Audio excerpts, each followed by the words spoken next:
আমার নবী বলেন, উম্মত আমার সালামের প্রচলন ঘটাও, সালাম দাও। বাবা হইয়া সন্তানকে সালাম দাও, ইমাম হইয়া মুসল্লিকে সালাম দাও, মুসল্লি হইয়া ইমামকে সালাম দাও, নেতা হইয়া সাধারণ কর্মীকে সালাম দাও। সালামের প্রচলন ঘটাও। সালাম ছাড়া শান্তি কখনো আসবে না। স্বামী হইয়া বিবিকে সালাম দাও, লজ্জার কারণ নাই, লজ্জার কারণ নাই। সালামের প্রচলন ঘটাও উম্মত। সালাম দাও, সালাম দিলে সালামের জবাব দাও। তুমি স্বামী হইয়া স্ত্রীকে সালাম দাও, ছোট হইয়া বড়কে সালাম দাও, বড় হইয়া ছোটকে সালাম দাও। সালামের প্রচলন ঘটাইয়া যাও, কারণ রব্বুল আলামিন বলেন, তাহিয়াতুহুম ইয়াউমা ইয়ালকাউনাহু সালাম। জান্নাতে যখন তোমাদের সঙ্গে আমার দেখা হবে, আমি রব্বুল আলামিন নিজে তোমাকে সালাম দিব। মানুষকে আমি রব সালাম দিব। রাসূল বলেন, সাহাবায়ে কেরামকে আমি নিজে সালাম দিয়েছি। সাহাবী যদি কালো হয় তাকে আমি আগে সালাম দিয়েছি। সালামের এত গুরুত্ব। আমার নবীজির সাহাবী হযরত আবু বকর বলেন, কত চেষ্টা করলাম, নবীজিকে আমার আগে কোনোদিন রাসূলকে সালাম দিতে পারি নাই, রাসূল আমাকে সালাম দিয়েছে।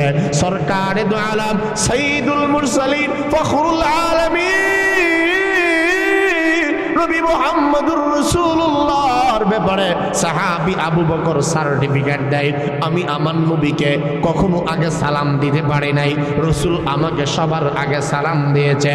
আবু বকরের ব্যাপারে ওমর বলে, ওমরকে আমি আবু বকরকে কখনো আগে সালাম দিতে পারি নাই। সালাম দেওয়া সাহাবাই কারামের আমল, সালাম দেওয়া আল্লাহ পাকের আমল। সালাম সালাম জান্নাতে গেলেও থাকবে। আল্লাহ পাক বলেন, ইল্লা কিলান সালামান সালামা। জান্নাতীরা জান্নাতে গেলে শুধু শান্তির বার্তা কানে শুনবে। আল্লাহর রাসূল বলেন, আফশুস সালাম ওয়া আতিউমুত তাআম। মুমিন রে সালাম দাও, সালামের ক্ষেত্রে কৃপণতা কইরো না। সালাম দিলে অহংকার দূর হয়ে যায়, সালাম দিলে হিংসা দূর হয়ে যায়, সালাম দিলে মনোমালিন্য দূরীভূত হয়ে যায়। তুমি যদি ভিতরে যদি অহংকার চলে আসে, সালাম দাও, রহমত আল্লাহ তাআলা বর্ষণ করে দিবে। বিবি হয়ে সন্তানকে সালাম দাও, ছোট সন্তান হয় না তাকেও তুমি সালাম দাও, কোলের বাচ্চা তাকেও সালাম দাও। গড়ে বাইরে আসলে সবসময় যখন গড়ে ঢুকবা তখন সালাম দাও। আল্লাহ তাআলা বলে, ইয়া আইয়ুহাল্লাযীনা আমানু, এই মুমিন বান্দারা, কারো ঘরে যখন তুমি প্রবেশ করবা তুমি অনুমতি নিয়ে ঢুকবা, আর অনুমতিটাই হলো সালাম দিয়ে ঢুকবা। সালাম ছাড়া কোনো ঘরের মধ্যে তুমি কখনো প্রবেশ করবা না। সালাম ছাড়া কোনো অপবিত্রতার হালতে, সালাম ছাড়া অপরিচিত কোনো ঘরে ঢুকবা না। যেই ঘরেই ঢুকো না কেন, সর্বপ্রথম বাড়িতে আসেননি এটা নয়, বরং সর্বপ্রথম বলবো আসসালামু আলাইকুম, আসসালামু আলাইকুম, আসসালামু আলাইকুম, এবং সালামটা শুদ্ধ করে দিব। আমার নবীজি বলেন, তিনটা সুন্নতের উপরে যদি কেউ আমল করে, অন্যান্য সুন্নতের উপরে আমল করা সহজ হয়ে যাবে। প্রথমে যাকে পাও তাকে তুমি সালাম দাও। বলেন দিবেন তো ইনশাআল্লাহ? সব সময় সালাম দাও, সব সময় তুমি সালাম দিবা। উপরে ওঠার সময় রাসূলের সুন্নাত হইল পড়বা তুমি আল্লাহু আকবার। নিচে নামার সময় তুমি পড়বা সুবহানাল্লাহ, সুবহানাল্লাহ। আমার ভাইরা, সমতুল ভূমিতে যখন চলবা তখন তুমি পড়বা আল্লাহ ইলাহা ইল্লাল্লাহ, লা ইলাহা ইল্লাল্লাহ, লা ইলাহা ইল্লাল্লাহ। এই কারণে রাসূল বলে, হাক্কুল মুসলিমি আলাল মুসলিমি খামসুন। এক মুসলমান আরেকজন মুসলমানের কাছে কয়টা জিনিস পাওনা হক বলেন। অথচ সুদের ব্যাপারে রাসূল বলেন, আর রিবা সাবউনা জুজআ আইসারুহা ইসমা আইয়ানকিহার রাজুলু উম্মাহু। আমার নবীজি সাল্লাল্লাহু আলাইহি ওয়াসাল্লাম বলেন, সুদের গুনাহের পরিমাণ হইল 70টা অপরাধ। সুদের গুনাহের 70টা স্তর রয়েছে।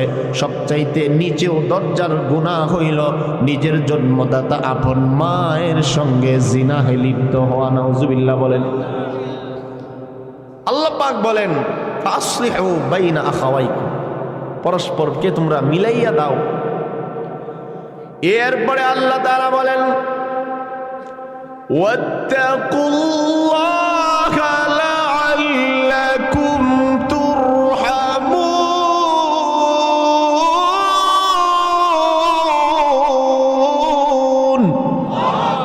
সর্বক্ষেত্রে ক্ষেত্রে ভাই বাইরে মিলাইয়া যখন দিবা, মিলানোর ক্ষেত্র পক্ষপাতিত্ব করবা না, বৈষম্য করবা না। একজনকে জিতাইয়া দিলা, আরেকজন নরম পাইয়া তারে তুমি ঠকাইয়া দিলা। সাবধান, এমন স্বজন প্রীতি করবা না, ইনসাফ করবা, বেইনসাফি করবা না। সাবধান, জুলুম করবা না। ওয়াত্তাকুল্লাহ, সেই ক্ষেত্রেও তোমরা রব্বুল আলামিনকে ভয় করো। তাকওয়া, রবের ভয় যদি কোনো বান্দার থাকে, পরস্পরকে বিবাদ মিঠাইয়া দিল, আল্লাহর ভয় থাকলে কেউ কোনো দিন স্বজন প্রীতি বৈষম্য করবে না। পরস্পরকে যখন মিলাই দিবা, বৈষম্য করো না, বেইনসাফি জুলুম করো না।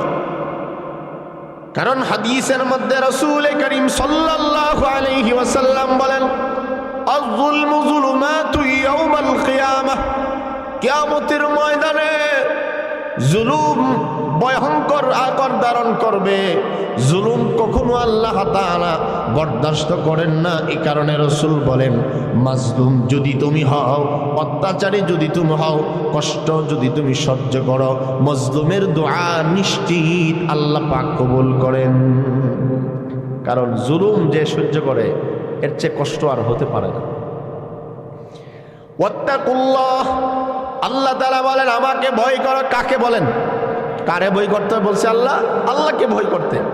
এবং নামাজে গেলেও আল্লাহরে ভয় করো, তেলাওয়াতের সময় রবকে ভয় করো, ওয়াজ মাহফিল শোনার ক্ষেত্রে আল্লাহরে ভয় করো। কারণ সব জায়গায় যিনি আছেন তিনি কে?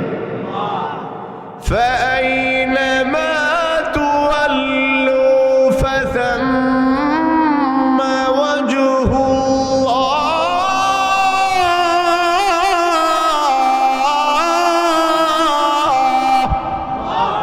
আল্লাহ রাব্বুল আলামিন বলেন, যেদিকেই তাকাও না কেন মুমিন গোলাম, যেই দিকেই তোমার চোখ মেলাও, শুয়ে থাকো, বসে থাকো, নামাজে যাও, দৌড়াদৌড়ি করো, ব্যবসার মধ্যে বসে থাকো, যেখানেই যাও, যেথাই যাও, যেদিকেই নজর বুলাও, আর কাউকে পাও বা না পাও, মাওলায়ে কারীম আল্লাহ পাককে তুমি দেখবারে বান্দা।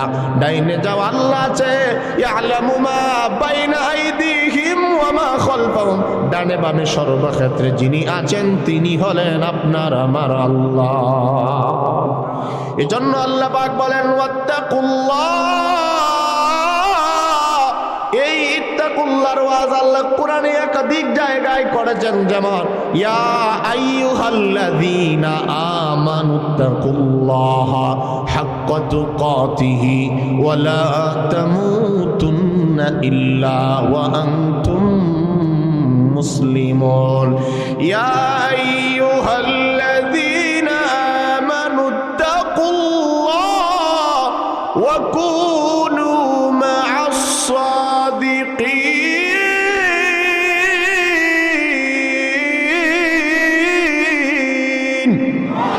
ইয়া আইয়ুহাল্লাযীনা আমানুত্তাকুল্লাহা ওয়া কুলু কওলান সাদীদা।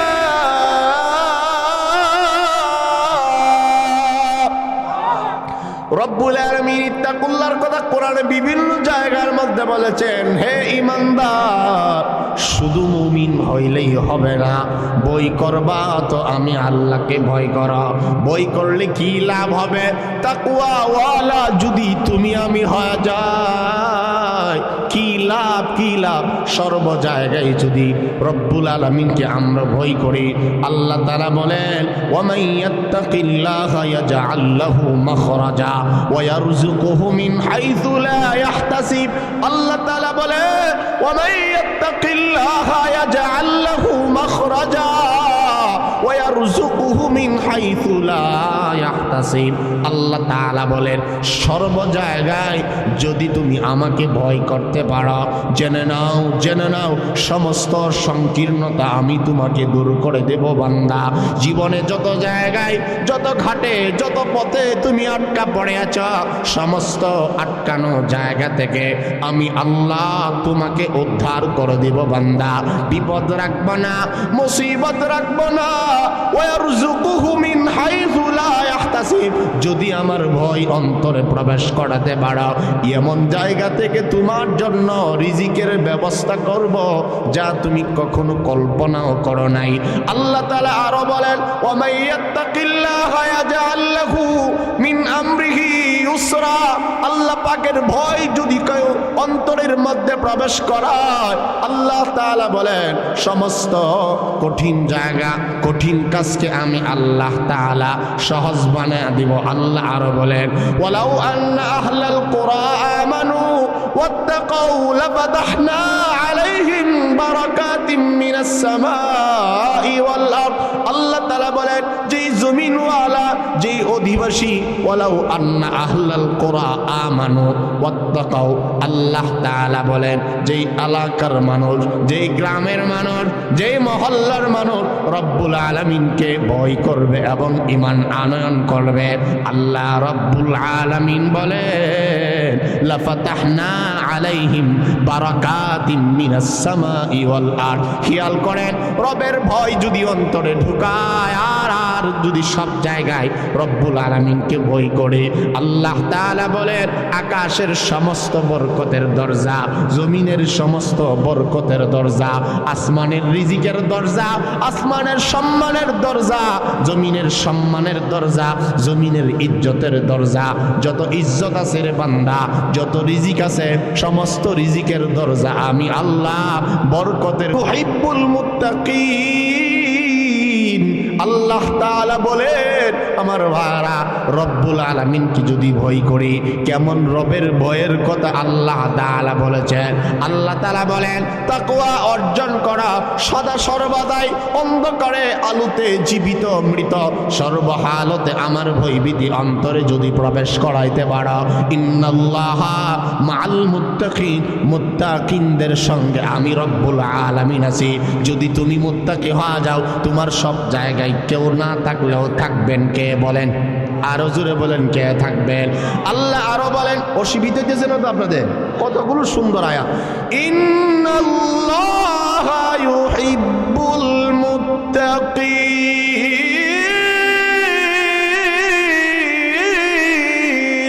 রব্বুল আলামিন বলেন মুত্তাকিন যারা সদা সর্বদাই যেই নারী যেই পুরুষ যেই যুবক যুবতী সুখে শান্তিতে সর্বহালতে আমার ভয় অন্তরে করবে আমি জানা দিলাম ইন্নাল্লাহা ইউহিব্বুল মুত্তাকিন, মুত্তাকিদেরকে আমি আল্লাহ তাআলা বড় ভালোবাসি। আল্লাহ তাআলা আরো বলেন আল্লাহ পাক বলেন ও গোলাম যেই কোনো ইবাদত করো তুমি যদি আমারে ডরাও ভয় করো মুত্তাকিদের দোয়া আমি আল্লাহ তাআলা কবুল করি থাকি। কোরআনের আয়াত যেমন কুরবানির ক্ষেত্রে আল্লাহ পাকের পয়গম্বর হযরত আদম আলাইহিস সালাম দুজন সন্তান ছিলেন হাবিল এবং কাবিল। কুরবানির ঘটনা যখন আদম নবী থেকেই শুরু হয়েছে আল্লাহ পাক এখানে বলেন ইল কররাবা কুরবানান ফাতুকুব্বিলা মিন আহাদিহিমা ওয়া লাম ইউতাকাব্বাল মিনাল আখর قال لأقتلنك قال إنما يتقبل الله من المتقين। আল্লাহ রাব্বুল আলামিন বলেন হাবিল এবং কাবিল নাম শুনছেন না আদম আলাইহিস সালামের দুই সন্তান, ওই কুরবানির ঘটনা থেকে এই আয়াতগুলো আসছে। আল্লাহর ভয়ের কথা এখানে আছে না নাই বলে তাফসীর মাহফিল যেহেতু কোরআনের কিছু আয়াত এখানে সংযোজন করা উচিত, কি বলেন ঠিক না বেটি? ভাইরা আমার রব্বুল আলামিন বলেন হাবিল এবং কাবিল একজনের কুরবানি আমি কবুল করলাম, একজন যিনি আল্লাহকে ভয় করছেন তার কুরবানি আমি কবুল করলাম।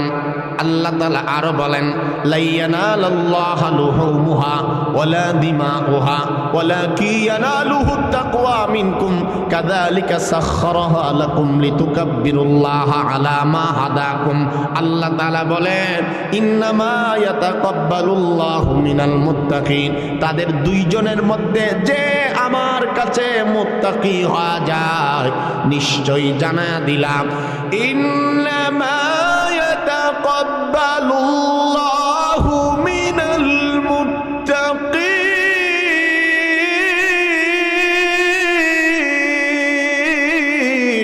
আল্লাহ তাআলা বলেন নিশ্চয়ই মুত্তাকিন যারা আমার বান্দাদের মধ্য হতে তাদের কুরবানি, তাদের নামাজ, তাদের ইবাদত, তাদের সওয়াব, তাদের তিলাওয়াত, তাদের জিকির, তাদের আযকারগুলো আমি আল্লাহ তাআলা জানা দিলাম। তাদের সদকা খায়রাত যাবতীয় আমল, কার আমল কবুল করে আল্লাহ পাক বলেন ইন্নামা ইয়াতাকাব্বালুল্লাহু মিনাল মুত্তাকিন। মুত্তাকি যারা সদা সর্বদাই যারা আল্লাহর কাছে আল্লাহকে ভয় করে আল্লাহ পাক বলেন তাদের দোয়া আমি আল্লাহ তাআলা তাদের ইবাদত কবুল করি। ওয়ালাকি ইয়ানালুহুত তাকওয়া মিনকুম। আল্লাহ তাআলা কুরবানির ক্ষেত্রে বলেন লা ইয়ানালাল্লাহা লুহুমুহা ওয়ালা দিমাউহা ওয়ালাকি ইয়ানালুহুত তাকওয়া মিনকুম। কুরবানির ক্ষেত্রে আল্লাহ তাআলা বলেন আমার কাছে গোশত পৌঁছে না রে বান্দা, গরু মহিষ পশুটা কত বড় জীবজন্তু আমি এটা দেখি না। লা ইয়ানালাল্লাহা লুহুমুহা ওয়ালা দিমাউহা। আমি আল্লাহ তাআলা জানা দিলাম তুমি যত বড় পশু কুরবানি দাও এই কুরবানির গোশত আমার কাছে পৌঁছে না। ওয়ালা দিমাউহা, এবং ইহার রক্তগুলো আমার কাছে পৌঁছে না, আমি তা দেখি না। আমি দেখি ওয়ালাকি ইয়ানালুহুত তাকওয়া মিনকুম। তোমাগর মধ্যে মুত্তাকিকে, মুত্তাকিদের দোয়া, মুত্তাকিদের কুরবানি আমি আল্লাহ তাআলা কবুল করে নেই। এই তাকওয়ার কথা আল্লাহ রাব্বুল আলামিন এখানে বলছেন। তাকওয়ার কথা যদি যদি তাকওয়ার রবের ভয়ের কথা বলি, কোরআনে কারীমের আরো অন্তত 20-30টা আয়াত পড়া যাবে। ওরা অধিবেশনেই শুধু তাকওয়া নিয়ে শেষ হয়ে যাবে, ওইদিকে আর যাচ্ছি না। তাহলে আমরা যখন পরস্পরকে ভাই ভাই মনে করব, কোনো জিনিস যখন মিটাইয়া দিব, মীমাংসা করে দিব, বিবাদকে যখন আমরা হটাইয়া দিব, তখন কাকে ভয় করব? বলেন কাকে বই করব? যদি রবকে বই করতে পারি, এই ক্ষেত্রে আল্লাহ পাক বলেন লাআল্লাকুম তুরহামুন। আল্লাহ তাআলা বলেন তোমরা যদি পরস্পরকে মিলাইয়া দিতে পারো, ভাই ভাইকে যদি মিটাইয়া দিতে পারো, ঝগড়া ফাসাদ যদি মিটাইয়া দাও, আমি রব্বুল আলামিন জানা দিলাম সাবধান সাবধান, ঝগড়া বিবাদ মিটাইলে আমি আল্লাহ তোমাদের উপরে রাজি হব এবং তোমাদের উপরে রহমত আমি আল্লাহ বর্ষণ করিব। আর ঝগড়া হইলে মিলাই দেওয়া, এটা মুমিনের কাছে মুমিন পাও না। কথা ঠিক না বেটি? আমাদের দেশে তো ঝগড়া হইলে মানুষ আর খুশি হয়, রং দেখে, তামসা দেখে, ঠিক না বেটি বলেন? মিলাই দেওয়ার জন্য মানুষ কম, বিবাদ মিটায় দেওয়ার মানুষ কম, ঝগড়া লাগাইন না মানুষ বেশি। আমার ভাষা বুঝেন তো আপনারা নাকি? ঝগড়া লাগাইয়া দেওয়ার মানুষ বেশি। ঝগড়া লাগলে আরো এটার মধ্যে লবণ মরিচ আরো লাগায় দেয়, যেন ঝগড়াটা আরো সাফে, আরো গরম করে। এই রোগে যেমন পুরুষ আছে, মহিলার আরো বেশি চুগুলখড়ির মধ্যে। কথা বলে না? আপনারা কি রাগ হইতেছেন নাকি? শুধু তাই নয়, রাসূল কারীম সাল্লাল্লাহু আলাইহি ওয়াসাল্লাম বলেন মুমিন মুমিনের ভাই, মুসলমান মুসলমানের ভাই, আল মুসলিমু আখুল মুসলিম। মুসলমান এক মুসলমানের ভাই, এক মুসলমান আরেক মুসলমানের কাছে দুনিয়াবি 5টা জিনিস পাওনা, হক এবং অধিকার। আল্লাহর রাসূলের সাহাবী হযরত আবু হুরায়রা রাদিয়াল্লাহু তাআলা আনহু থেকে বর্ণিত, আন আবি হুরায়রা রাদিয়াল্লাহু তাআলা আনহু قال قال سيد الجن والبشر صلى الله عليه وسلم حق المسلم على المسلم خمس। আল্লাহর নবী বলেন মুসলমান মুসলমানের কাছে, একজন মুমিন আরেকজন মুমিনের কাছে 5টা জিনিস পাওনা, 5টা জিনিস তার অধিকার। আমার বাড়ি যদি ব্রাহ্মণবাড়িয়া হয়, আপনার বাড়ি কুমিল্লা, অথবা আপনার বাড়ি কুমিল্লা, আমার অবস্থান ঢাকা, আমি যদি দূরত্বেও থাকি, 5টা জিনিস আপনাদের কাছে আমার পাওনা, অথবা আমার কাছে আপনাদের পাওনা। রাসূল বলেন 5টা পাওনা। 1 নম্বর রদ্দুস সালাম, সালাম দিলে সালামের জবাব দেওয়া। 1 নম্বর সালাম দিলে সালামের জবাব দাও। 2 নম্বর আমার নবী বলেন ইয়াদাতুল মারিদ, অসুস্থ যদি কোনো মুমিন হয় অসুস্থের সেবা যত্নে তুমি যাও, অসুস্থকে দেখতে যাও, সওয়াব পাইবা।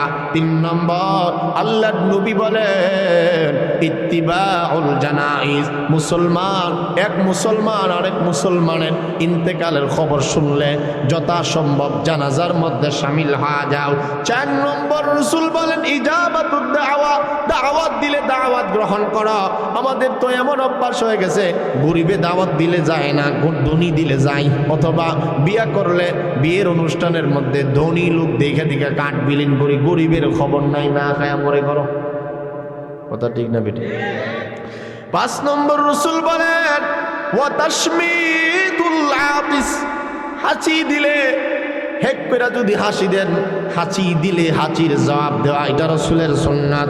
1 নম্বর এক মুসলমান আর এক মুসলমানের কাছে 5টা জিনিস পায় না। 1 নম্বর রাদ্দুস সালাম, সালামের জবাব দেওয়া, সালাম দেওয়া। রাসূল আরেক হাদিসের মধ্যে বলেন আফশুস সালাম ওয়া আতিমুত তুআম ওয়া আসিলুল আরহাম ওয়া সাল্লু বিল লাইলি ওয়ান নাসু নিয়াম তাদখুলুল জান্নাতা বিসালাম। আমার নবী বলেন উম্মত আমার, সালামের প্রচলন ঘটাও, সালাম দাও। বাবা হইয়া সন্তানকে সালাম দাও, ইমাম হইয়া মুসল্লিকে সালাম দাও, মুসল্লি হইয়া ইমামকে সালাম দাও, নেতা হইয়া সাধারণ কর্মীকে সালাম দাও। সালামের প্রচলন ঘটাও, সালাম ছাড়া শান্তি কখনো আসবে না। স্বামী হইয়া বিবিকে সালাম দাও, লজ্জার কারণ নাই, লজ্জার কারণ নাই, সালামের প্রচলন ঘটাও উম্মত। সালাম দাও, সালাম দিলে সালামের জবাব দাও। তুমি স্বামী হইয়া স্ত্রীকে সালাম দাও, ছোট হইয়া বড়কে সালাম দাও, বড় হইয়া ছোটকে সালাম দাও। সালামের প্রচলন ঘটাইয়া যাও, কারণ রব্বুল আলামিন বলেন তাহিয়াতুহুম ইয়াউমা ইয়ালকাউনাহু সালাম। জান্নাতে যখন তোমাদের সঙ্গে আমার দেখা হবে, আমি রব্বুল আলামিন নিজে তোমাকে সালাম দিব। মানুষকে আমি রব সালাম দিব। রাসূল বলেন সাহাবায়ে কেরামকে আমি নিজে সালাম দিয়েছি। সাহাবী যদি কালো হয় তাকে আমি আগে সালাম দিয়েছি। সালামের এত গুরুত্ব, আমার নবীজির সাহাবী হযরত আবু বকর বলেন কত চেষ্টা করলাম, নবীজিকে আমার আগে কোনোদিন রাসূলকে সালাম দিতে পারি নাই, রাসূল আমাকে সালাম দিয়েছে। সরকারে দু আলম সাইয়্যিদুল মুরসালিন ফখরুল আলামিন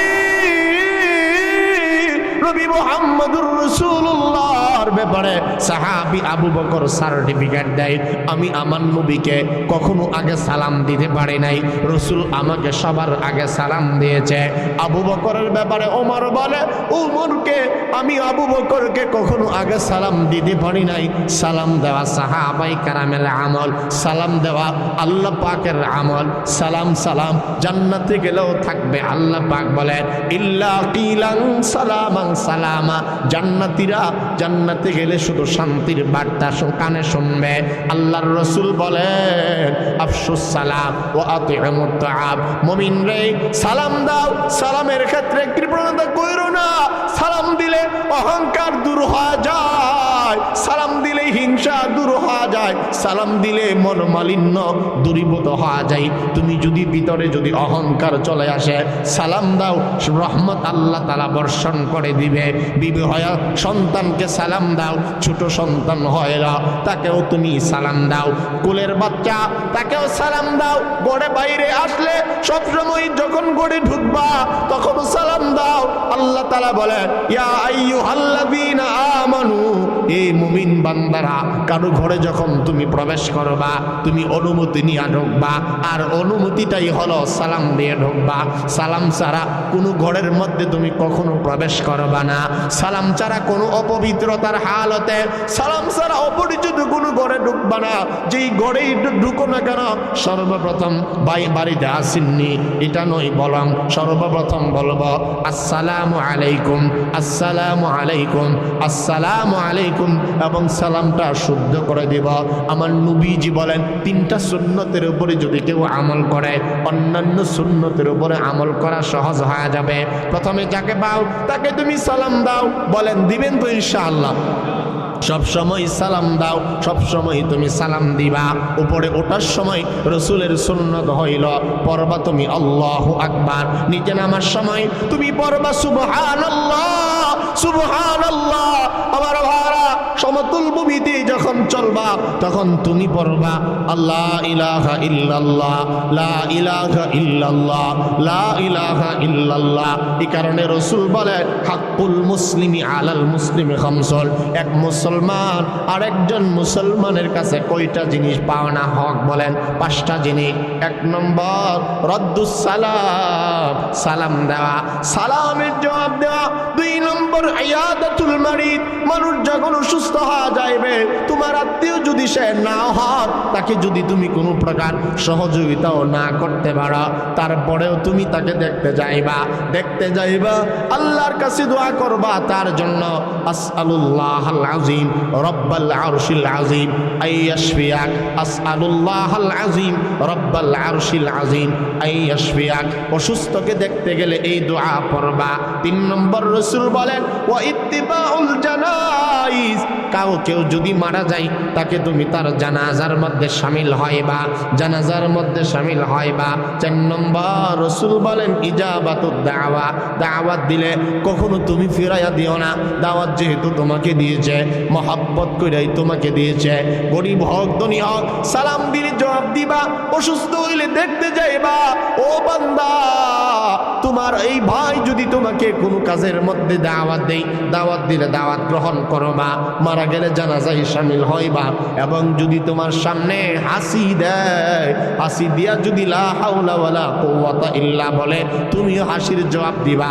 ইয়ারহামুকাল্লাহ ইয়াহদিকুমুল্লাহু ওয়া ইউসলিহু বালাকুম। এজন্য আল্লাহ তাআলা বলেন ইন্নামাল মুমিনুনা ইখওয়া, মুমিন মুমিনের ভাই, মুমিন মুমিনের ভাই, ভাই ভাইয়ের সাথে কোনোদিন দ্বন্দ্ব হতে পারে না। যদি হয়েও যায়, বিবাদটাকে তোমরা মিটায়া দিবা, আল্লাহর ভরসা করবা যেন আল্লাহ তোমাদের উপরে রহমত বর্ষণ করে। বলেন সুবহানাল্লাহ। এরপরে আল্লাহ পাক বলেন ইয়া আইয়ুহাল্লাযীনা আমানু লা ইয়াসখার কওমুম মিন কওমিন আসা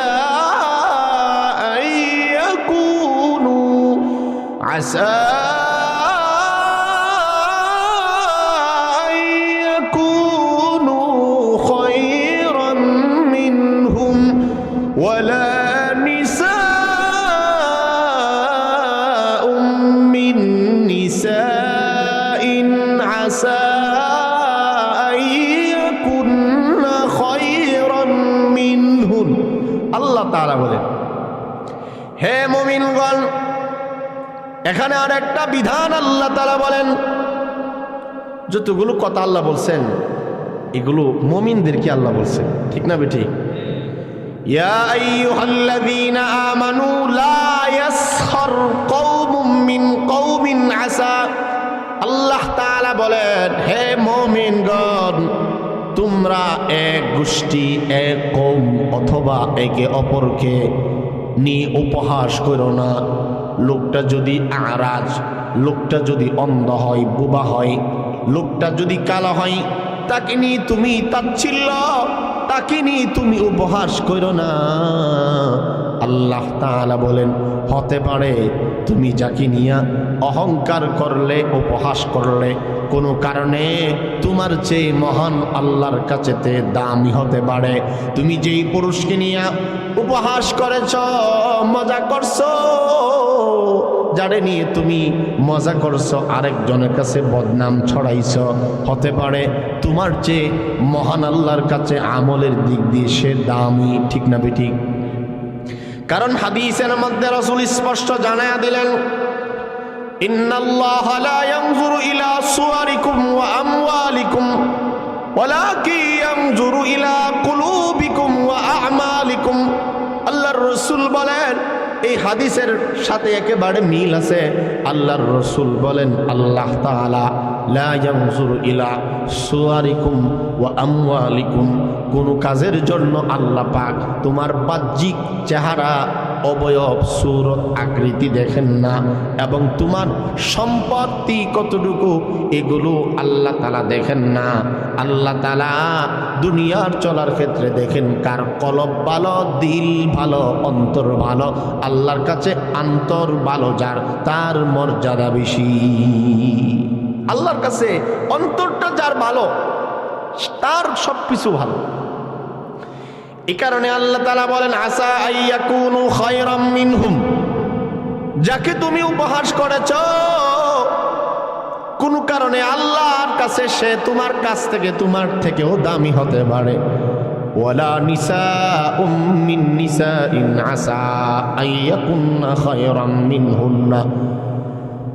ও মা, পর্দার আড়ালের মা যারা খেয়াল করে শোনেন, মা বোনদেরকে আল্লাহ তাআলা লক্ষ্য করে বলেন ওয়ালা নিসাউম মিন নিসাইন আসা আইয়াকুননা খায়রাম মিনহুম। আমাদের মাঝে নারী পুরুষ চেহারা সুন্দর হইলে আরেকজন কালা হইলে মানুষ তাচ্ছিল্য করে, মজা করে, কালার করে কালা আছে না নাই বলে। ওয়ালা নিসাউম মিন নিসাইন আসা আইয়াকুননা খায়রাম মিনহুন। কোন মহিলা, কোন নারী যেন অপর কোন নারীকে নিয়ে উপহাস না করে। উপহাসটা অনেকভাবে হতে পারে, এটা জবান দ্বারা হতে পারে, চোখের ইশারার মাধ্যমে হিংসুক হতে পারে, হাতের ইশারার মাধ্যমে হিংসা হতে পারে, কাগজে কলমেও হিংসা হতে পারে। আল্লাহ তাআলা বলেন সাবধান সাবধান, কোনো নারীও যেন অন্য কোনো নারীকে নিয়ে উপহাস না করে। তুমি যদি যাকে নিয়ে উপহাস করা, এমনও হতে পারে কারণ অন্তরের খবর তো পৃথিবীর কোনো নারীও জানেন না, পুরুষও জানেন না। অন্তরের খবর জানেন একমাত্র যিনি, তিনি কে?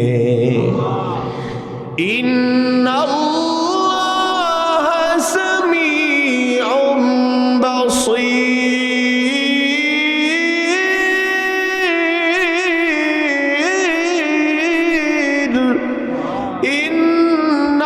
ইন্নাল্লাহা আলিমুন খাবীর।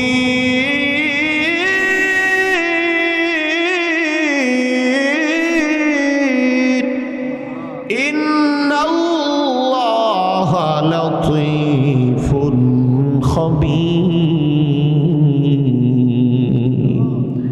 এমন একাধিক আয়াত এইভাবে বলা যাবে, সবগুলোর মর্মার্থ একই। আল্লাহ পাক কোন জায়গায় বলেন ইন্নাল্লাহা আলিমুন বিযাতিস সুদূর, ইন্নাল্লাহা আলিমুন খবীর, ইন্নাল্লাহা আলিমুন বিযাতিস সুদূর ইয়ালামু খাইনাতাল আ'য়ুন আলিমুল গায়বি ওয়াশ শাহাদা, ইন্নাল্লাহা আলিমুল গায়বি ওয়াশ শাহাদা।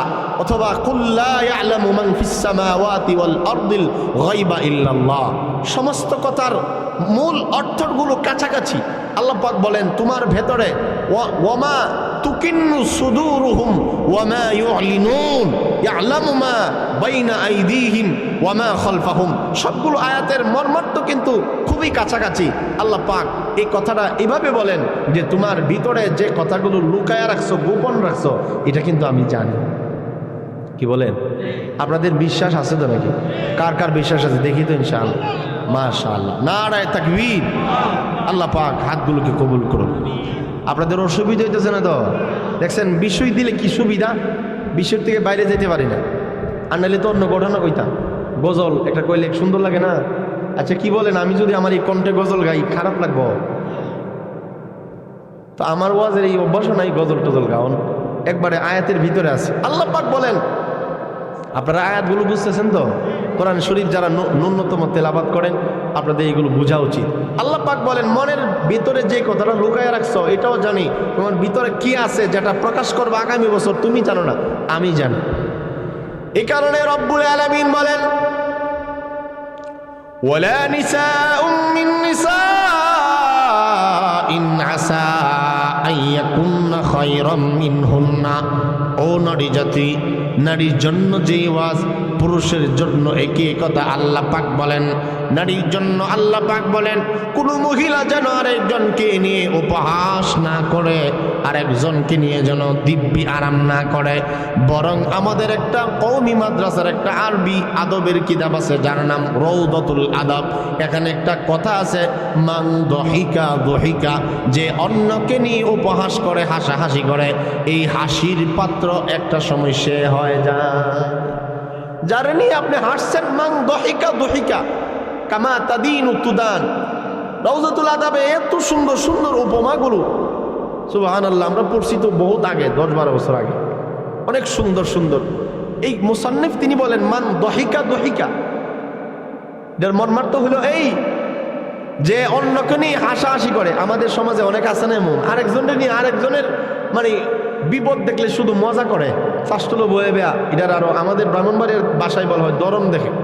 আরেকজনের বিপদে শুধু ছায়া ছায়া দেখে আর বদনাম করে, খুশি হয়, দেখছত নি তাই হে যে কি বিপদে পড়ছে, পালিয়েছে। আরে আসেনি এমন সমাজের মানুষ। আহা, আপনারা কর না কেন? কিছু মানুষ আসেনি, উপকারও করে না, কিছু করে না, শুধু ক্ষতি করে আর মানুষের বিপদে বললে নাচানাচি করে। তো এই মুসান্নিফ তিনি বলেন মান দহিকা দহিকা, যে অন্যকে নিয়ে হাসাহাসি করে, উপহাস করে, সে নিজেও এই হাসির পাত্র এক সময় হয়। ঠিক না বেটি? যারা নিয়ে হাসছেন এমন একটা সময় হইতে পারে না এই বিপদটা আমার উপর আসছে, কি বলেন? আরেকজন একটা লোক তার ছেলে অথবা মেয়ে কোনো কারণে একটা দুর্ঘটনা ঘটাইছে, যে কোনো নেগেটিভ কোনো ঘটনা ঘটাইছে, আপনি তারা নিয়ে হাসছেন, এটা নিয়ে আপনি আরো সমাজের মধ্যে এটাকে বাগার দিচ্ছেন। এমনও হইতে পারে আপনার ছেলে মেয়ে নাইনাত করে এমন একটা বিপদে পড়তে পারে। কি বলেন? আপনারা বুঝছেন তো কি বুঝাতে চাইছি? একটা মানুষের ছেলে মেয়ে নিয়ে একটা বিপদে পড়তে পারে, ব্যক্তিগতভাবে কোনো চারিত্রিক কলঙ্ক থাকতে পারে। আপনি যারে নিয়ে সমাজে এটারে মানে ডিবিসির নিউজ থেকে কিছু কিছু মহিলারা আরো বেশি প্রচার করে, ঠিক না বেটি? আছে না নাই সমাজে? তো এইগুলো করতে নাই। আল্লাহ পাক বলেন নারী হইয়া তুমি আরেকজন নারী নিয়ে উপহাস করো না। হতে পারে কলবের মালিক তো আল্লাহ, আল্লাহর কাছে তোমার চেয়ে সে দামি হতে পারে, ঠিক না বেটি? বলেন। এরপরে আল্লাহ তাআলা বলেন ওয়ালা তালমিজু আনফুসাকুম ওয়ালা তানাবাজু বিল আলকাব। এখানে দুটি কথা আল্লাহ পাক বলেছেন। 11 নম্বর আয়াতের মধ্যখানে আল্লাহ তাআলা বলেন ওয়ালা তালমিজু আনফুসাকুম, তোমরা একে অপরের দোষ অনুসন্ধান করিও না, একজন আরেকজনের দোষ তোমরা খুঁজে বেড়াও না। সমাজের মধ্যে এই রূপ একেবারে ক্যান্সার, আরো যদি বড় রোগ হয় এইডসের মতো মহামারী আকার ধারণ করছে। একে অপরের দোষ শুধু তালাশ করে, দোষ তালাশ করে, গুণাগুণ তালাশ করে না।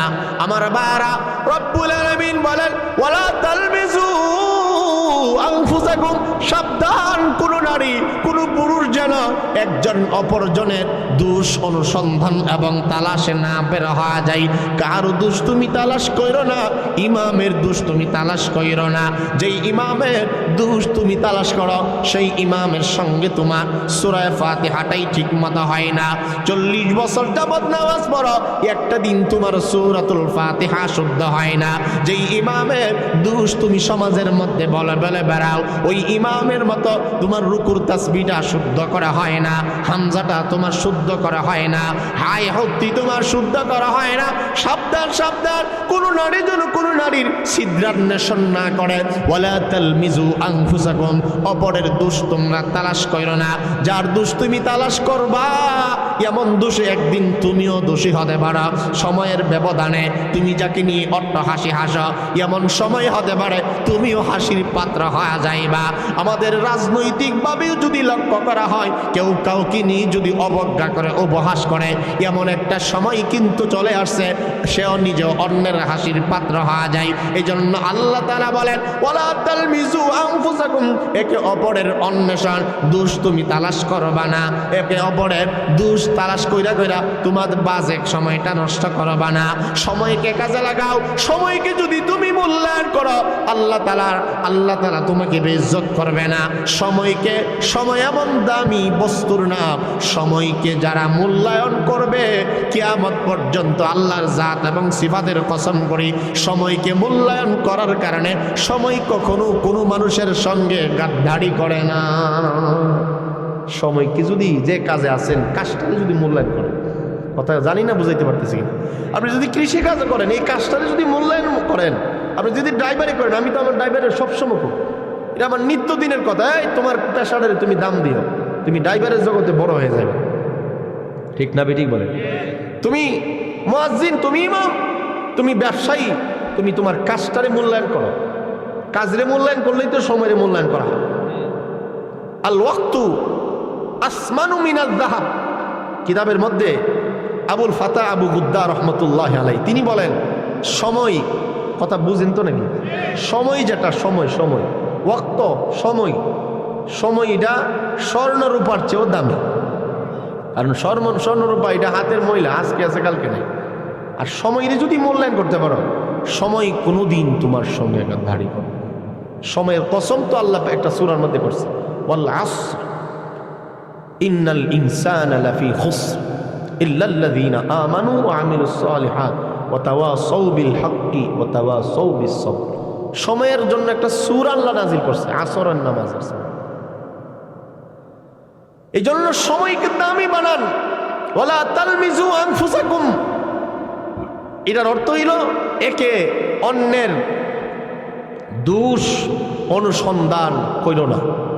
এরপরে রব্বুল আলামিন ওয়ালা তানাবাজু বিল আলকাব,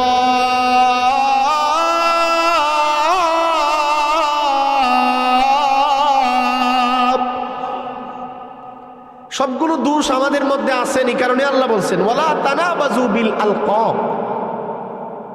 আয়াতের শুরু তো ইমানদারদেরকে দিয়ে শুরু হয়েছে, এই জন্য এখানেও ইমানদারদেরকে আল্লাহ পাক বলছেন ওয়ালা তানাবাজু বিল আলকাব। কোন মানুষের ডাক, কোন মানুষের নামকে তুমি মন্দ নামে ডাকিও না। কথাগুলো বুঝতেছেন তো নাকি? কারা কারা বুঝেন হাত উঠে দেখে। বাড়ে অর্থ পরিবর্তনের কারণে অর্থের প্রভাব ব্যক্তির উপরেও পড়বে, তোমার উপরও পড়বে। এই জন্য যখনই ডাকবা সুন্দর সুন্দর নাম দিয়ে ডাকবা, মন্দ নাম দিয়ে ডাকবা না। কিন্তু আমাদের মধ্যে এমন একটা রোগ আরেকটা আছে, আমরা সন্তান জন্ম হইলে নামগুলো ভালো মন্দ রাখি না, নামের খবর রাখি না। অথচ মিশকাতের হাদিস আল্লাহর নবী বলেন মান হুলিদা লাহু ওয়ালাদুন ফালইউহসিন ইসমাহু ওয়া আদিবহু ফাইদা বালাগা ফালইউযাওবিজহু ফাআসাবা ইসমান ফাইন্নামা ইসমুহু আলা আবিহি। আমার বারা হাদিসটা একটু খেয়াল করেন। আমার আল্লাহ তাআলা বলেন ওয়ালা তানাবাজু বিল আলকাব। আল্লাহ তাআলা বলেন খারাপ মন্দ মন্দ নাম দিয়ে মানুষকে তুমি ডাইকো না। আমাদের সমাজে মানুষের নাম ব্যঙ্গায় ব্যঙ্গায় ডাকে একদল মানুষ আছে না নাই? নাম ব্যঙ্গায় ব্যঙ্গায় ডাকে, নাম রে সুন্দর করে ডাকে না, যেমন বোঝা যায় এটা ডাকলে তার মুহ দুঃখ। আমরা মনে করি নামটা ব্যঙ্গায় ডাকতে পারলে ওই বড় হয়ে গেছি গা। আর যার নামটা সুন্দর করে ডাকবো মনে করি হেরে আমি কি সম্মান দিতাম, এর কোনো দাম আসেনি সমাজে। কথা বলেন না কেন, আছে না নাই? অথচ আল্লাহ এটা নিষেধ করছেন, নাম তুমি মন্দভাবে ডাইকো না। আর আমাদের পিতা যারা, মাতা যারা, কাদেরকে বলছে? পিতা মাতা যারা, তাদের জন্য একটা কর্তব্য আছে। তাফসীর মাহফিল তো, এই জন্য এই হাদিসগুলো তাফসীরের আয়াতের আলোকে বের করতে হবে। পিতা মাতার জন্য সন্তান ভূমিষ্ঠ হওয়ার পরে কিছু কর্তব্য আসেনি ভাই? আপনারা কথা বলেন না। আর এটা আমি জিগাইতাম না যে কার কার এই আমলটি আছে, জিগাইতাম না, নিজেই বুঝে নেবেন আছে না নাই। হাদিসটা শুনতেছেন তো ইনশাল্লাহ আমার কথা? আমি কিন্তু মোটামুটি ভিজে গেছি, ভালো মেট করতেছি, অসুবিধা নেই, পড়ুক। লানা দিলে আরো সরবো, থাক আর কয়েক মিনিট। না না থাক, পরে ওয়াজের মুড যেটা নষ্ট করবো। আমার কথা বুঝতেছেন? পিতামাতা যারা তাদের ব্যাপারে রাসূল বলেন, কোরআনের আয়াতের মধ্যে আল্লাহ বলছেন ওয়ালা তানাবাজু বিল আলকাব। এই শব্দের তরজমা হলো এই, আল্লাহ তাআলা বলেন মানুষকে তোমরা মন্দ বাজে নামে ডাইকো না। তাহলে পিতামাতা যারা তাদের জন্য ভালো ভালো নাম রাখার দরকার আছে না নাই? বল্টু, টন্টু, টলটু, সল্টু, বেবি ট্যাক্সি, এই নাম সুন্নত না। কোরআন শরীফে অনেকে বলে কোরআন শরীফে এমন নাম আছে যেটা রাইখা দেন, কোরআন শরীফে থাকলেই নামটা সুন্দর হয় না। রাসূল বলে মান ওয়ালিদা লাহু ওয়ালাদুন, কেউ যদি সন্তান ভূমিষ্ঠ হয়, কারো যদি সন্তান ভূমিষ্ঠ হয়, ফালইউহসিন ইসমাহু, এক নম্বর তার যেই কর্তব্য, ভিন্ন ভিন্ন হাদিসে ভিন্ন ভিন্ন নাম আছে, শব্দ আছে। এখানে রাসূল বলেন সর্বপ্রথম কর্তব্য হইল পিতামাতা যেন ওই সন্তানটার সুন্দর উত্তম নাম রাখে। আজান একামতের কথাও তো অন্য হাদিসে আছে, ওইগুলো তো আপনারা জানেনই। ডান কানে আজান, বাম কানে একামত, এগুলো জানেন না? ওইগুলো হইল অন্য হাদিস। এখানে বলছেন সর্বপ্রথম তার সুন্দর নাম রাখবে, কারণ হাদিসে আছে নামের কারণে বহু মানুষ পার হয়ে যাবে আসল মাঠে। নবীদের নামে নামে মিলে গেলে আল্লাহ যখন বলবে আদম, নূহ, ঈসা, ইব্রাহিম, মুহাম্মদ, মুসা, আইয়ুব, ইয়াকুব, সুলাইমান, ইউনুস, এই সমস্ত নাম আল্লাহ তাআলা যখন বলবে, এই নামের সাথে যারা সম্পৃক্ত, যাদের নাম তারাও দাঁড়া যাবে। আল্লাহর রাসূল বলেন এই নবীগণের নামের সাথে মিলে গেলে, নেককারদের নামের সাথে মিলে গেলে যে যারাই দাঁড়াইবে তাদেরকেও আল্লাহ তাআলা ক্ষমা করে দিবেন। নামের প্রভাবও পড়ে। নামের কি হয়? নামের প্রভাব পড়ে। একটা উদাহরণ দিই, আমার সাথে গঠিত একটি ঘটনা। গত নভেম্বরের বা ডিসেম্বরের সম্ভবত 11 তারিখ, আমি নভেম্বরে মনে হয়েছে জামালপুর গেছিলাম একটা মাহফিল।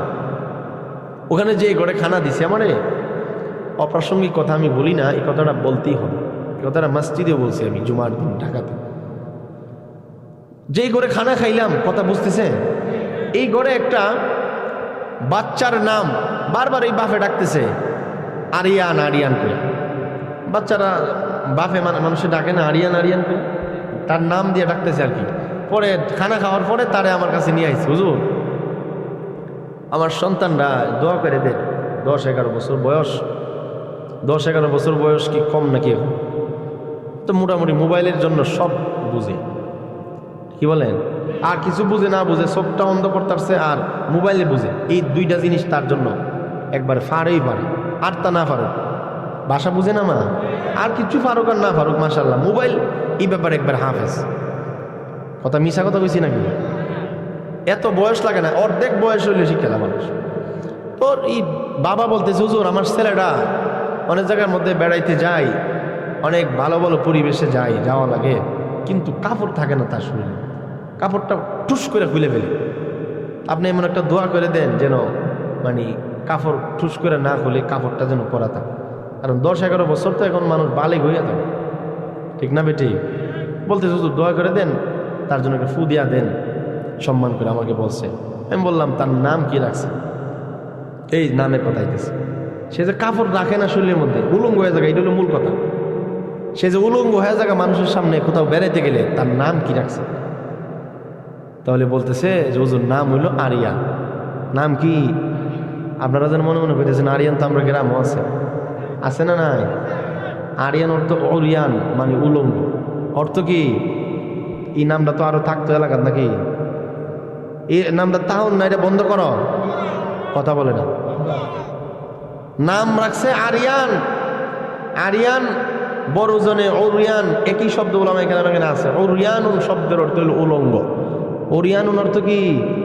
আপনি যে ছেলেটার 11 বছরে 1 লাখ কবার হইব ডাকছে, কথা বল, 1 লাখ হইব এক সপ্তাহের ভিতরে, একদিনই অনেক সময় 1000 বার হয়ে যাবে, কারণ আদর বেশি না আমরা। 11 বছরের ভিতরে কত লাখ বার ডাকছে? এত লাখ বার একটা বাচ্চারা যদি আপনি উলঙ্গ উলঙ্গ ল্যাংটা ল্যাংটা করে ডাকেন, এই ছেলেটা কাপড় ফলবো, মাথা নষ্ট থাকে। হ্যাঁ, এতবার মার বাবার মুখ দিয়া, 14 গোষ্ঠীর মুখ দিয়া আরিয়ান আরিয়ান উলঙ্গ, ল্যাংটা ল্যাংটা ল্যাংটা, নাম ওই ফালাই দিচ্ছেন ল্যাংটা ল্যাংটা। তাহলে এই ছেলেটা ল্যাংটা হইতো না, ওইব কি আর ছেলে? কথা বলে না। হাসির কথা না তো, এখানে কোনো শিক্ষা আসেনি আমাদের জন্য। কোন তো দেখি কি শিক্ষা বলেন তো দেখি। এই নাম রাখুন না, এই নাম রাখলে এটা ল্যাংটা হইতেছে, আমার কাছে দোয়া চাইতেছে, আমি দোয়া করলে কি লাভ হবে? এটা নাম হয়ে রাখছে উলঙ্গ, কথা বলেন না। আমি না, আমার বা ফাইলে কাম হইতো না, কারণ নাম এমন এক নাম রাখছে, ভয়ঙ্কর নাম, নামের প্রভাবটা 11 বছরের ভিতরে তার ভিতরে পড়ে গেছে, শরম নাই, লজ্জা হারিয়ে গেছে। নামের অনেক উদাহরণ হাদিসে আছে, রাসূলের কাছে অনেক এমন নাম আসছে যে নামের অর্থ হইল অসুস্থ। রাসূল বলছে নাম কি তা? অমুক নাম। পরে বলছে তোমার নাম হইতো এটা অসুস্থ, তো এটা সুস্থ হবে কেমনে? কথা বুঝছেন তো? নাম রাখবেন হক্কানি ওলামাই কেরামদের কাছ থেকে মশওয়ারা করে, নামটা একবারে সর্বোচ্চ লিখিত কাগজ কলম নিয়ে 5 দিন 1 সপ্তাহ সময় দিবেন। হুজুর আমার একটা মেয়ে হয়েছে, আপনারে আমি 3 দিন টাইম দিলাম, এবং নাম রাখলে হাদিয়া দিবেন ইনশাআল্লাহ, বরকত হইব। কথাটাই বুঝ হইতেছে? বরকত হইব। সব কাজে যদি টাকা খরচ করেন, সিজারে একটা হুজুরের 2-3 হাজার টাকা দেওয়া যায় না? কথা বলেন। আমাদের তো এখানেই বৈষম্যটা। 10 লাখ টাকা কাবিন করছে, হুজুরের টাকাটা রাত্রেবেলা হুজুর যান মসজিদে দিব মনে। কি বলেন, মিছা কথা কইছি? এবং ইমাম সাহেব যদি ওয়াজ করে এই হাদিয়ারও বাই থাকে। আমি কুমিল্লা মুরাদনগর 2 বছর খেদমত করছি বহুত আগে, তো আমি দেখছি এখানে বৈষম্যটা কি জিনিস। ইমাম সাহেবের যে আসরের পরে ওয়াজ করছিল মাগরিবের পরে, তার হাদিয়াটা 2-3 দিন পরে পাওয়া যায়, আর প্রধান বক্তারে ফকর বইরা দেওয়া। এটা মন্দ না, উনি তো মেহমান, কিন্তু যে গড়ে আছে মেজবান তারেও সম্মান করেন, কারণ সে বাড়ির ফেট তো হয়েছে না, ফেটটা এনে লইছে। ঠিক না বেঠিক বলেন? বুঝে হইতেছেন আপনারা? তো ওই আল্লাহ পাক বলেন ওয়ালা তানাবাজু বিল আলকাব। আল্লাহ তাআলা বলেন কোনো মানুষকে তোমরা ব্যঙ্গায় ডাকবা না, খারাপ মন্দ নাম দিয়ে ডাকবা না। আল্লাহর রাসূল বলেন সন্তান যদি ভূমিষ্ঠ হয় 1 নম্বরে তার সুন্দর সুন্দর নাম রাখবা। নামের প্রভাব যেন তার জিন্দেগির ভেতরে পড়ে যায়।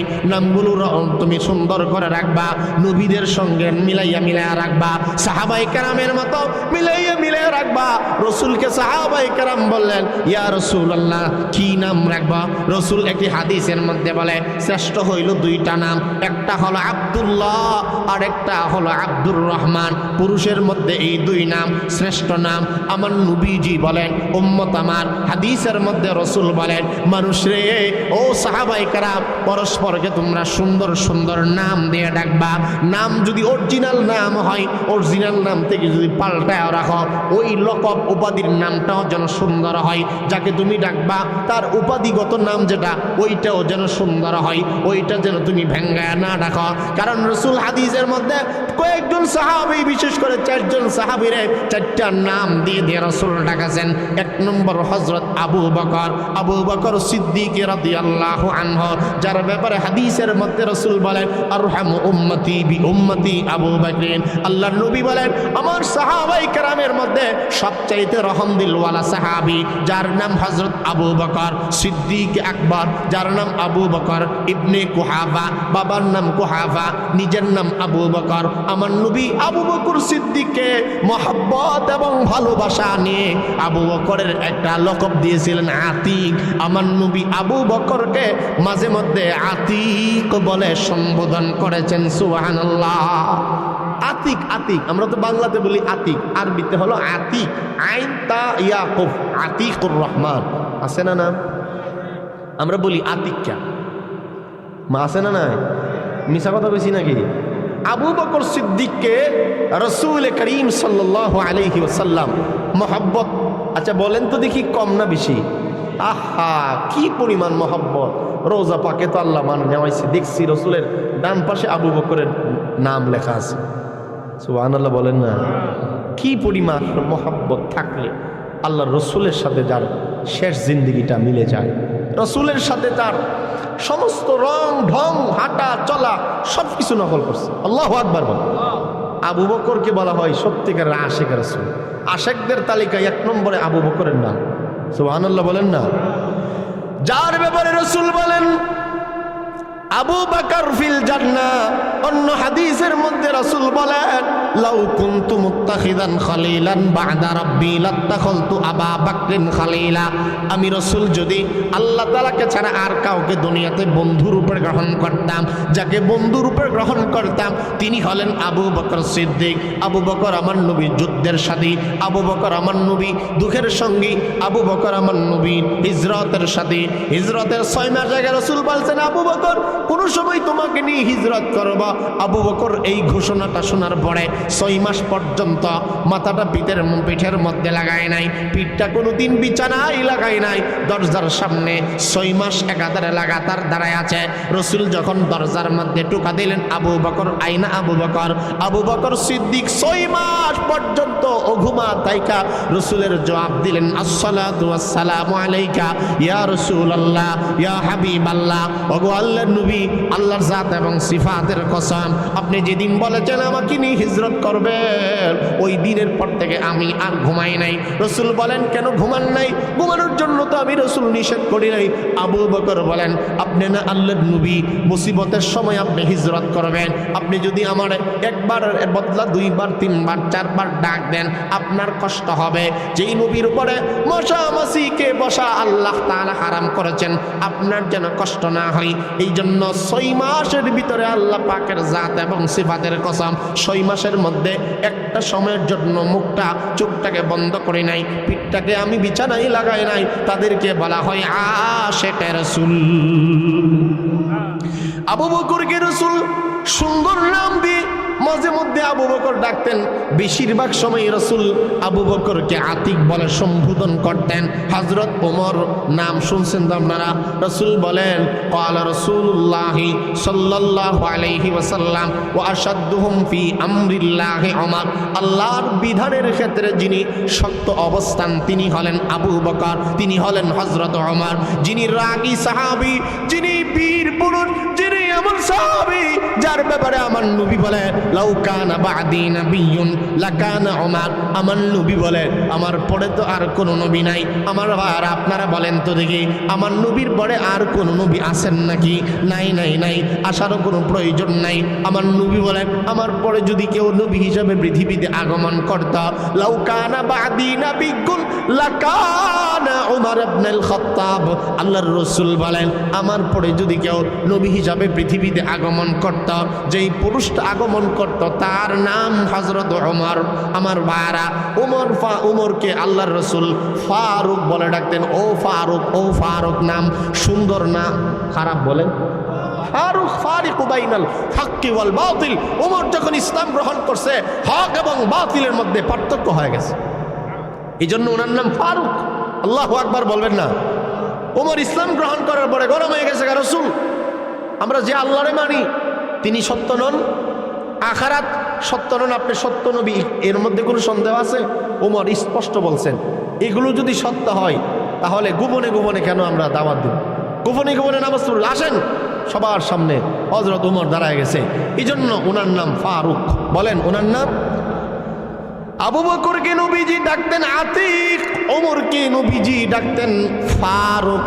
আমার ভাইরা, রাসূলের আরেকজন সাহাবী, রাসূলের আপন চাচা হযরত হামজা রাদিয়াল্লাহু তাআলা আনহু, মদিনাতুল মুনাওয়ারার মধ্যে ওনার কবর আমরা জিয়ারত করার নসিব হয়েছে।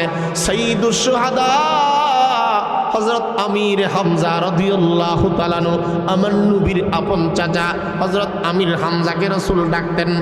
রাসূল তার ডাকতেন আসাদুল্লাহ, আল্লাহর বাগ। সুবহানাল্লাহ বলেন। রাসূলের চাচা হযরত হামজা রাদিয়াল্লাহু তাআলা আনহুকে রাসূল হাদিসের মধ্যে শব্দগুলো পাওয়া যায়, রাসূল ডাকতেন আমার চাচা আমির হামজা না, তিনি হলেন আসাদুল্লাহ, আল্লাহর বিজয়ী বাঘ, আসাদুল্লাহিল গালিব। ওমর হযরত আলীকেও রাসূল বলতেন আসাদুল্লাহিল গালিব। আরেকজন সাহাবী যিনি ইসলামের ইতিহাসে অনেক বড় বীর পালোয়ান ছিলেন, শক্তিশালী ছিলেন।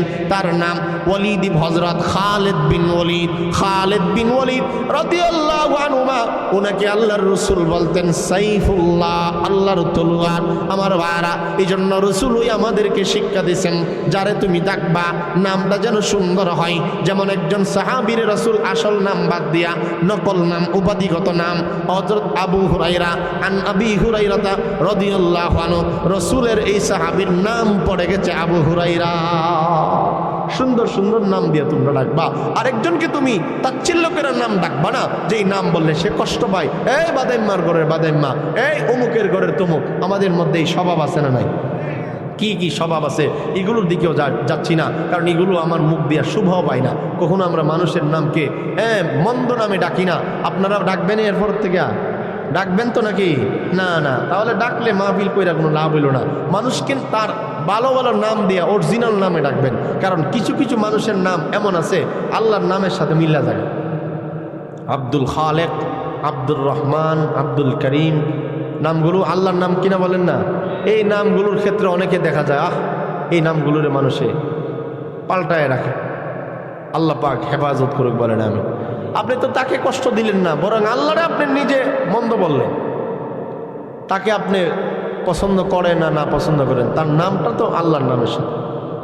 অনেকের নাম আছে মোহাম্মদ, অনেকের নাম এই যে আমাদের ডক্টর ইউনুস সাহেবের নাম হযরত ইউনুস, একটা সূরাও কোরআনে আছে।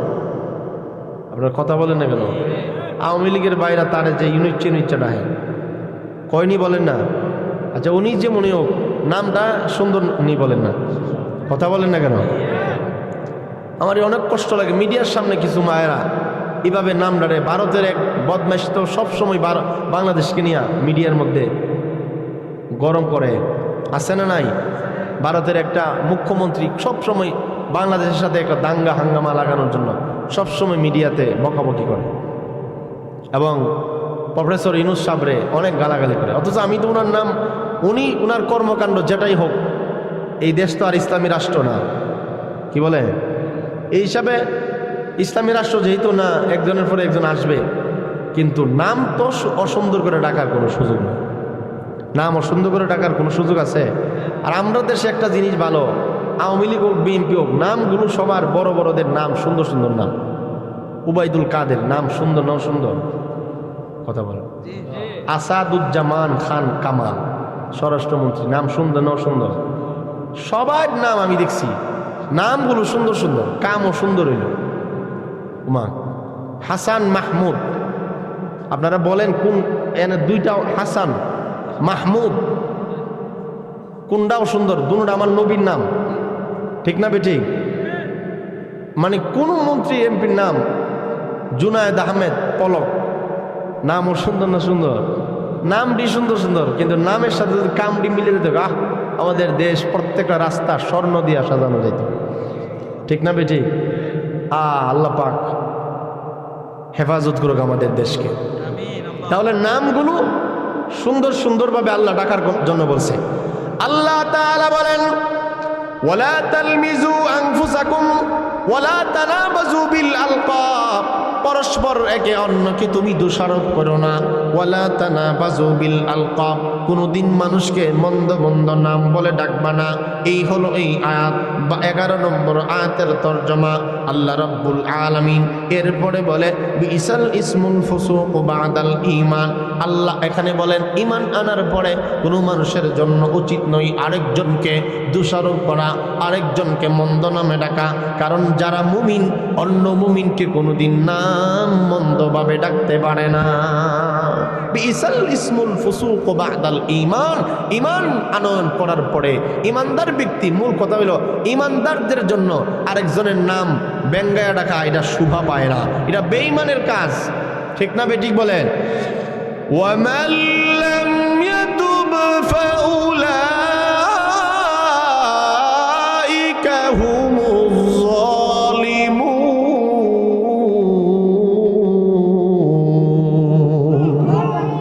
আল্লাহ পাক বলেন যারা তওবা করে না, ওয়ামান লাম ইয়াতুব ফাউলাইকা হুমুজ যালিমুন, যারা তওবা করে না, তওবা আমাদের জন্য দরকার আছে না নাই?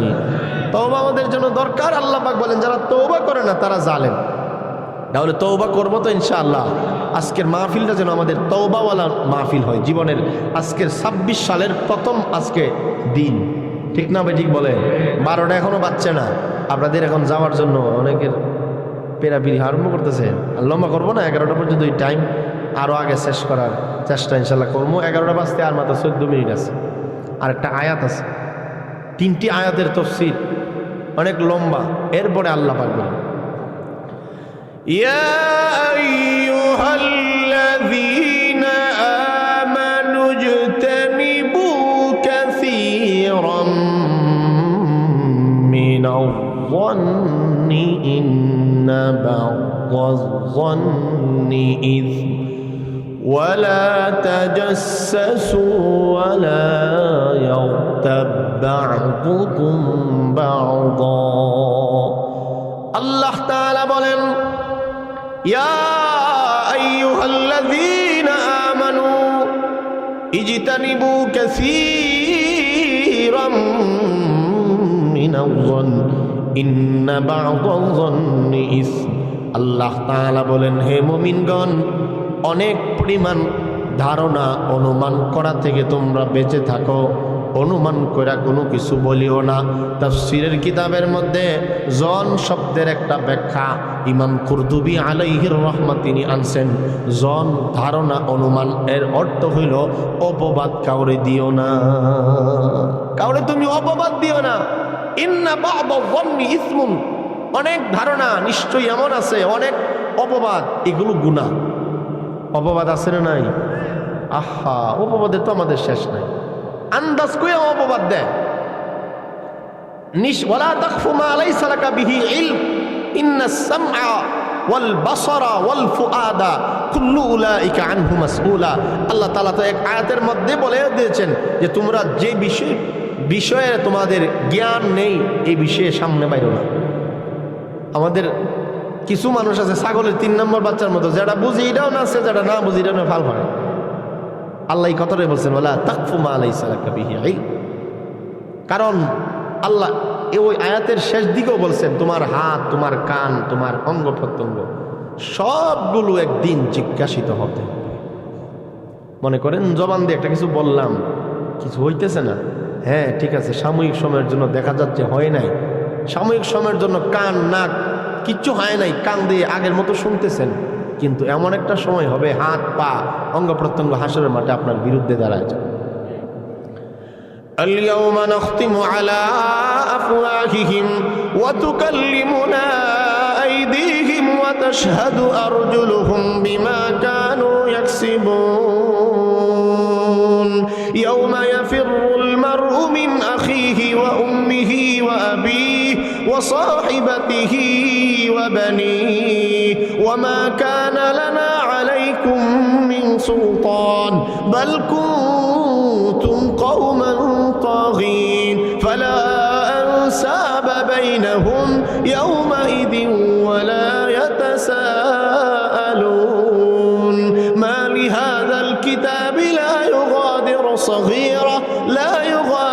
صغيرة ولا كبيرة إلا أحصاها إذا زلزلت الأرض زلزالها وأخرجت الأرض أثقالها وقال الإنسان ما لها يومئذ تحدث أخبارها بأن ربك أوحى لها يومئذ يصدر الناس أشتاتا ليروا أعمالهم فمن يعمل مثقال ذرة خيرا يره ومن يعمل مثقال ذرة شرا يره يا بني إنها إن تك مثقال حبة من خردل فتكن في صخرة أو في السماوات أو في الأرض يأتي بها الله